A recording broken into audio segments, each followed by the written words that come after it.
ਲਓ ਜੀ, ਇਹ ਆ ਗਈ ਜੀ ਆਲੂ ਲਾਉਣ ਵਾਲੀ ਮਸ਼ੀਨ।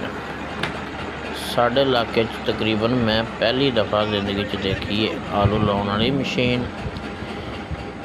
ਆਲੂ ਜਿਹੜੇ ਆ 1 ਕਿੱਲੇ ਦੇ ਵਿੱਚ ਤਕਰੀਬਨ 40 ਮਣ ਲੱਗਦੇ ਨੇ।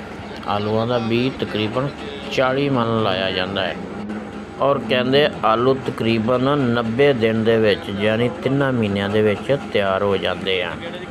ਬਾਕੀ ਅਗਰ ਕਿਸੇ ਭਾਈ ਨੂੰ ਆਲੂਆਂ ਦੀ ਕਾਸ਼ਤ ਦੇ ਬਾਰੇ ਪਤਾ ਤਾਂ ਉਹ ਜ਼ਰੂਰ ਦੱਸੇ ਕਿ ਇੱਕ ਕਿੱਲੇ ਦੇ ਵਿੱਚੋਂ ਆਲੂ ਕਿੰਨੇ ਨਿਕਲਣਗੇ। ਅਗਰ ਕਿਸੇ ਭਾਈ ਨੂੰ ਪਤਾ ਤਾਂ ਇਹ ਸਾਨੂੰ ਜ਼ਰੂਰ ਕਮੈਂਟ ਦੇ ਵਿੱਚ ਦੱਸੋ। ਸਾਡੇ ਇਲਾਕੇ ਦੇ ਵਿੱਚ ਆਲੂਆਂ ਦੀ ਕਾਸ਼ਤ ਬਹੁਤ ਘੱਟ ਹੈ, ਯਾਨੀ ਕਿ ਬਹੁਤ ਘੱਟ ਲੋਕ ਜਿਹੜੇ ਆ ਆਲੂ ਬੀਜਦੇ ਨੇ। ਇਹ ਪਹਿਲੀ ਵਾਰ ਇਹ ਵੀ ਭਾਈ ਹੁਣੀ ਪਹਿਲੀ ਵਾਰ ਕਾਸ਼ਤ ਕਰ ਰਹੇ ਨੇ।